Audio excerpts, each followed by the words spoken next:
as crap as it usually is. I've got the fan here that'll be going away probably in the next week or two because who the hell needs a fan when it's going to be bloody freezing? My missus has to have the fan on all the time, like when we go to bed with a fan next to the bed, and even in bloody winter she'll have it on. What the hell's that all about?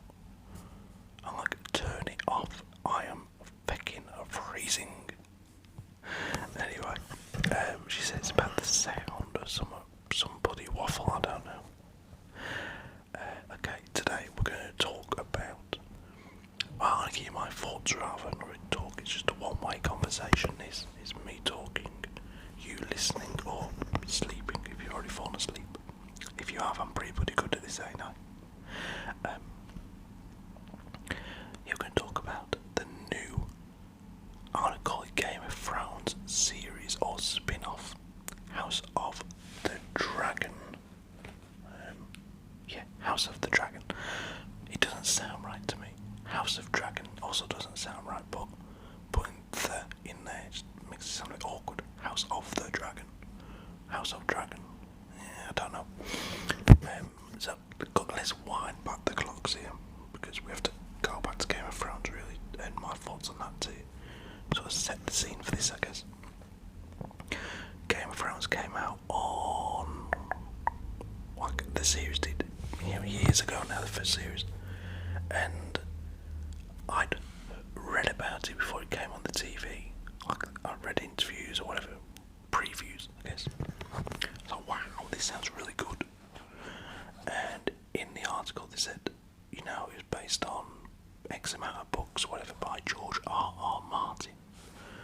Now, that grabbed my attention because I like to read books and stuff. And these books are like that. I was like, okay, let's give it a go. Bought all the books. Halfway through the Game of Thrones series, like as in maybe series 3 or 4, he released another 2 books, part 1 and part 2, of Song of Ice and Fire, I believe they were called. And then since then he's released another one, which is what House of the Dragon's based on. I'm thinking that's correct anyway. So I read the first 3 books before I go into the programme, and I was a little bit disappointed with the first series because 1 or 2 bits in the book, which were the best parts of the book, didn't materialise in the series, etc, etc. So that's a bit frustrating. But I carried on watching, carried on enjoying it, enjoying the characters, learning all about House of Targaryen, and flip me, my mind's just gone completely blank. There's Daenerys Targaryen, isn't she? Obviously there's, what's her name? The main one, the main 2, the horrible ones. What house are they again? This shows how long it is since I've actually watched the first series of Game of Thrones, or the original Game of Thrones. I'm going to keep myself now. I've got onto IMDb. Lannisters, my bad. Then you got Jon Snow, the Starks, etc, etc. So it's been a little while since I watched it, like I said. But in the new series, it's all based around the Targaryens. I don't think the Lannisters are mentioned, or as of yet they haven't been. I'm four episodes in, or I'm on episode 4. So this is just my early thoughts on the programme. So the main character, kind of like the king, is played by Paddy Considine. Paddy Considine is a great British actor, like bloody brilliant. He's done a lot of good films over the years. He was in Peaky Blinders where he played a very bad role. He played a priest who was a bit dodgy, and he had Thomas Shelby beaten up quite badly a few times, etc, etc. But one of his early films I remember him from was Dead Man's Shoes, a film where he's a former soldier who comes back home and his brother is being bullied by some local idiots. So Paddy Considine takes it upon himself to, I think his brother dies, I might be wrong on that, but he takes it upon himself to get revenge on these lads from the local area. It's really good. I remember getting that on DVD years ago when it first came out. I was like, wow. So I've been a big Paddy Considine fan ever since. So yeah, he plays the king in this series. There will be some spoilers in this because I can't be asked not to do them. So the program starts with the original king dying, and he has to pick who will take over from on the throne. I think 'cause he has no heirs or something like that. So different families like nominate themselves and give their best, like, pick me, I will be a good king, all that sort of stuff. And it comes down to, so there's one family who come back into it later on, and another family, which is the Targaryens, and the Viserys, that's Paddy Considine. Viserys Targaryen is the one who's chosen. Is between him and his sister, and the king picks Viserys Targaryen. The problem with that is Viserys has a younger brother, Daemon Targaryen, played by Matt Smith. Yes, the Matt Smith who played Doctor Who. And let's just say Daemon isn't. He's a prince, but he's not a very nice prince. Imagine if, like, alright, so in British royalty, okay, Viserys would be Prince William, and Prince Daemon would be Prince Harry, who's got a bit of a chip on his shoulder, etc., etc. That's the best way to compare them, really, in my opinion. Viserys' right-hand man is played by Rhys Fiennes. That is, he plays Sir Otto Hightower. Now, early on, it becomes clear that Sir Otto Hightower has a hidden agenda. So he's just like a friend to Viserys early on, like an advisor, but not the main advisor. Viserys is married. He needs an heir to the throne. He has no children. He has a daughter. But he doesn't have a son. And he needs a son because a son is strong. That's how they see it back then. You know, a son should rule the throne, not a daughter, not a female. Apologies about that. So him and his wife have a baby, or she becomes pregnant with his baby. And let's just say things don't go according to plan. And the program sort of jumps on a couple of years here, a couple of years there. I don't want to give away all the spoilers clearly. Let's go back to my general thoughts on how it looks so far and how it's played out, so I'll not give away too much. So, Game of Thrones, as we all know, ended with one of the worst ever endings.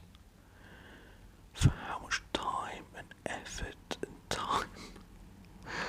time we put in on that programme, like you're talking, I don't know, we can actually find out how many episodes there were right now. I can tell you right this second how many episodes of Game of Thrones there have been. Okay, so Game of Thrones went from 2011 to 2019, average of 57 minutes per episode. Now bear in mind, there were 73 episodes. Let's round that off to 1 hour per episode. That is 73 hours of our time. How many days is that? 24, 48, 52, 72, 3 days. 3 straight days it'd take you without stopping pretty much to watch all of Game of Thrones. So for it to end the way it did, for us to not get our vengeance, so to speak, or see the revenge, Cersei Lannister get her comeuppance, so to speak, to see the way Daenerys was ended, etc., etc. was a little bit disappointing, I've got to be honest, at the end of Game of Thrones, and if you've watched it, you know what I'm on about. So I went into this one thinking, he has to get going early. It has to really get going early on. Did it? Did House of the Dragon kick me into like, come on, we're back in Game of Thrones territory here? The first episode, no, it didn't. I was watching it thinking like, okay, when's this going to get exciting? By the end of Game of Thrones episode 1, we'd already seen, the young lad Stark, what's his name? Not Rickon, the other one. Yeah, flipping, I have to keep referring back here to IMDb. Yeah, the Bran, God, I've seen his name, I remembered. Yeah, in the first episode of Game of Thrones, we'd already seen Bran being thrown from a window by Jaime Lannister, as we discover that Jaime and Cersei are like inbred. You know, they are brother and sister and getting it on. So that grabs you in Game of Thrones, you're like, wow. And you already met the dire wolves and met the sisters, and Jon isn't part of it all, etc, etc. So the first part really gets you, grabs your attention, the first episode of the first series. House of the Dragon didn't do that for me early on. It was very much a slower paced. Okay, now you've got my attention, so to speak. The princess, what's her name now? She did me head in early on, so I don't like you. She's a little bit annoying. Her name is, let's have a look, in the programme and in real life. In the programme, Princess Rhaenyra. She's played by Emma Darcy. Yeah, I don't know. Let's just say she's no, bloody hell, Daenerys. Let's put it that way. Just a character and everything about really the way she plays the role. But I guess that's a good thing, because two people can't be the same person, can they?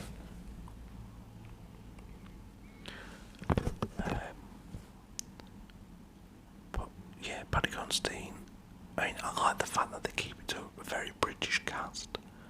I think there's a French lass in there. She plays Damon's Mrs. early on. I can't think of any Americans I've seen in it itself. I could be wrong. There's a couple of the famous faces you'll know and probably recognise. Like I say, Rhys Fiennes is in, Matt Smith, Paddy Considine, or Considine. I'm not sure if it's Dine or Dean. You have McTavish, Graham McTavish, I think his name is. He plays one of like the guards. But yeah, it didn't grab my attention early on. But after this first episode, and into the second, like I said, I'm on the fourth now. By then, I'm like, okay, I'm enjoying this now. They cut Damon's hair, which I think, I don't know. He looked a bit daft at first. He had really, really long hair. But at the same time, it really added to the fact that he's a right bastard who's just going to go around killing anyone and anything. By the fourth episode, they've watered him down a lot, which I hope changes soon.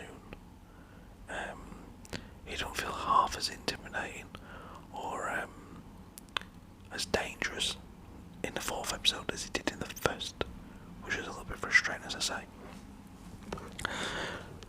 Early on, it's not really a spoiler, but like I said, we have the King Viserys, and let's just say he needs a new wife. I'm not going to say why, but he does need a new wife, and he's right-hand man, played by Rhys Fiennes. Sir Otto Hightower. That's what I say about him, like pushing himself forward. He's got a hidden agenda, and he kind of pushes his very young daughter into position to become the queen. When I say pushing, he basically tells her to go and sleep with his best mate, the king. And it's years before Viserys realises, hang on, this is all a bit odd. Like, who the hell tells their daughter to go and sleep with a king or an older man? there's a really awkward moment in this when he's trying to like choose a wife, because that's what he's got to do. Like, they don't fall in love. He basically is told he's got to remarry not long after he becomes a widow. And one of the candidates for the original king, so when the old king is dying, he has to pick an heir, and he picks Viserys. One of the other nominations, he gets pushed away, whatever. He brings his daughter to King Viserys and says, "Look, marry my daughter. It'll make our families stronger." Bear in mind, this guy's daughter is like 10 or 11. And it's like, that's awkward. Like, you're telling a 30 or 40-year-old king to marry a 10 or 11-year-old. I'm not saying that didn't happen back in the day, but come on. I mean, it's shocking. It is shocking when you see it. I guess it's sticking to the story, I guess.